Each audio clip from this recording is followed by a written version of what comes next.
तो जब हम पढ़ाई करते हैं तो कुछ चीज़ें कॉमन रहती हैं, चाहे आप रेलवे की एग्ज़ाम दे रहे हो, चाहे आप गेट की एग्ज़ाम दे रहे हो, चाहे आप एसएसबी का फॉर्म भर रहे हो, यूपीएससी का, तो कुछ चीज़ें ना हमेशा कॉमन रहती हैं। तो वो जो कॉमन चीज़ें हैं आज उन पर हम थोड़ी सी बातचीत करेंगे। The first P is about productivity, कि कितना हम टाइम अपनी पढ़ाई को दे रहे हैं और उससे हम कितना आउटपुट ले पा रहे हैं, है ना। कई बार ऐसा होता है कि हम 10 से 12 मतलब है ना बिल्कुल गिन करके बैठे हैं, सुबह से इतना टाइम लगा रहे हैं, पर फिर भी अगर हम एंड में देखते हैं तो हम उतने टेस्ट सॉल्व नहीं कर पाते। क्या आपके साथ ऐसा हुआ है? तो ये चीज़ का प्रॉब्लम है, मेरे साथ भी होता था ऐसा ही। ये प्रोडक्टिविटी की प्रॉब्लम है, टाइम हम उतना लगा रहे हैं पर उतना रिजल्ट नहीं मिल पा रहा है। तो उसके लिए तो एक चीज़ ये की मैंने कि जितने भी डिस्ट्रैक्शन हमारे एनवायरनमेंट में होते हैं, जैसे कि हमारा फ़ोन सबसे बड़ा, उन चीज़ों को थोड़ा सा मैंने कम किया। उसके अलावा और भी जितनी चीज़ों में हम इन्वॉल्व रहते हैं इंटरनेट पर पढ़ाई के अलावा, उनको मैंने थोड़ा सा लिमिट करने की कोशिश की। और दूसरी चीज़, कहीं ना कहीं अपने आप को एक थोड़ा सा टाइम टेबल में बांधने की कोशिश की। हमारा हर दिन अलग होता है ना।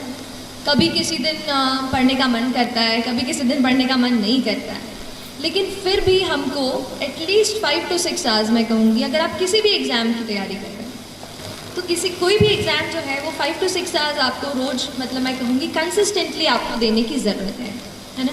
और उसके लिए आप अपना एक कुछ छोटा सा रूटीन, भले ही सोने के पहले आधा घंटा अपना दिन जो है दूसरा वो आप प्लान कर लीजिए, क्योंकि हर दिन नया होता है।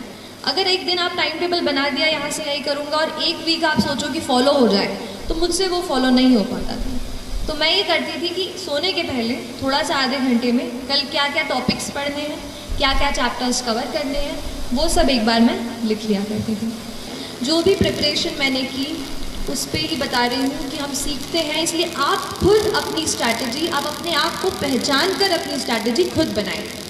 मुझसे एडवाइस लीजिए, लेकिन आप वही कीजिए जो आपको लगता है कि आपके स्ट्रेंथ और आपके वीकनेस के हिसाब से काम आएगा। लेकिन फिर भी कहूँगी कि थोड़ा अपने आप को बांधो, थोड़ा डिसिप्लिन में रहो, थोड़ा सा मोटिवेट रखो, दृढ़ निश्चय रखो। और बड़ा सपना देख लिया है ना तो अपने आप को उसमें पूरा झोंक दो। सोचो कि अब लाइफ में और कुछ नहीं है, जब तक ये नहीं करूँगी ना, ये करूँगा नहीं ना, तब तक कुछ नहीं होने वाला मेरा, ना मेरा ना किसी और। तो उस तरीके का एटीट्यूड, एक फायर, एक वो पैशन अपने आप में आपको जगाना पड़ेगा। That passion will drive you and that passion will take you places। तो 4 लाइन ही है कि डर मुझे भी लगता था फासला देखकर, डर मुझे भी लगता था फासला देखकर, पर मैं बढ़ता गया रास्ता देखकर। डर मुझे भी लगता था फासला देखकर, पर मैं बढ़ता गया रास्ता देखकर। खुद ब खुद मेरे नज़दीक आती गई, खुद ब खुद मेरे नज़दीक आती गई, मेरी मंजिल मेरा हौसला देखकर, मेरी मंजिल मेरा हौसला देखकर। तो आप अपना हौसला बुलंद कीजिए, बड़ा सपना देखिए, बड़ा सपना देखने से डरिए मत, लेकिन जितना बड़ा आपने सपना देखा है उतनी ही बड़ी मेहनत करेंगे तो आप यहाँ आएंगे और फिर मुझे ज़रूर बुलाएंगे, है ना। चलिए, थैंक यू सो मच।